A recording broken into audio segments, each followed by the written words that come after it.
একটি ছোট গ্রামে একজন যুবক এবং যুবতী বসবাস করতেন।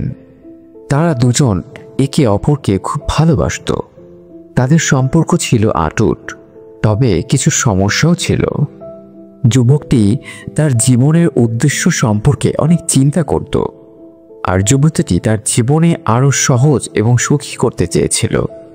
কিন্তু তাদের সমস্যার মধ্যে একসময় এমন এক পরিস্থিতি তৈরি হলো যেখানে তারা একে অপরকে বুঝতে পারছিল না। একদিন যুবকটি গ্রামে এসে একজন বুদ্ধের শিষ্যের সাথে দেখা করলেন। শিষ্যটি তাকে বলল, প্রকৃত প্রেম শুধুমাত্র অন্যের সুখের জন্য নিজেকে ত্যাগ করাতেই পাওয়া যায়। আমাদের সম্পর্কর প্রকৃত মূল্য বুঝতে হলে আমাদের প্রথমে নিজের অঙ্গীকার এবং ভালোবাসা অন্যের প্রতি দেখাতে হবে। যুবকটি অবাক হয়ে শিষ্যটির কথা শুনল এবং বলল, কিন্তু আমি তো তাকে খুব ভালোবাসি, তারপরেও কেন সমস্যা হচ্ছে? শিষ্যটি মৃদু হাসলেন এবং বললেন, তুমি যদি ভালোবাসা পেতে চাও তবে তোমার নিজেকে প্রথমত শুদ্ধ করতে হবে।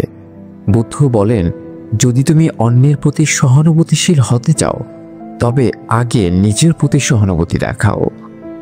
প্রেম হচ্ছে একে অপরকে বোঝা, শ্রদ্ধা করা এবং নিজেদের ভুলগুলো সংশোধন করার একটি প্রতিক্রিয়া। যুবকটি শিষ্যের কথাগুলো শুনে গভীরভাবে চিন্তা করতে লাগলো। তিনি বুঝতে পারলেন যে তাদের সম্পর্কের মূল সমস্যা ছিল না শুধু তাদের ভালোবাসা, এবং তা ছিল একে অপরের প্রতি সহানুভূতি এবং শ্রদ্ধার অভাব। সে রাতে যুবকটি নিজের হৃদয়ে একটি নতুন সিদ্ধান্ত নিল। তিনি নিজেকে প্রথমে ভালোবাসা শুরু করলেন এবং যুবতীকে আরও ভালোভাবে বোঝার চেষ্টা করলেন।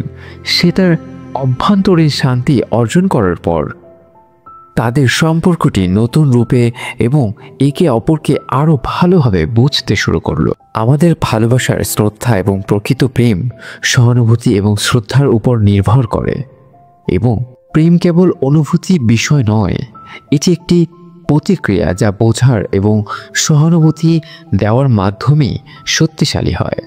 বুদ্ধের শিক্ষা অনুযায়ী আপনি যদি অন্যদের ভালোবাসতে চান তাহলে আপনাকে প্রথমে নিজেকে ভালোবাসতে হবে। নিজে শান্ত, সুখী এবং পরিপূর্ণ না হলে অন্যদের সাথে ভালো সম্পর্ক গড়ে তোলা সম্ভব নয়। সম্পর্কের মধ্যে সমস্যা হতে পারে, কিন্তু এগুলো শুধরানোর জন্য আমাদের প্রথমে নিজেদের ভুলগুলো স্বীকার করতে হবে এবং তাদের সংশোধন করতে হবে। যে সম্পর্ক এবং প্রেম ও সম্পর্কের মাধ্যমে শান্তি, সহানুভূতি এবং পরস্পরের প্রতি শ্রদ্ধা একান্তভাবে প্রয়োজন।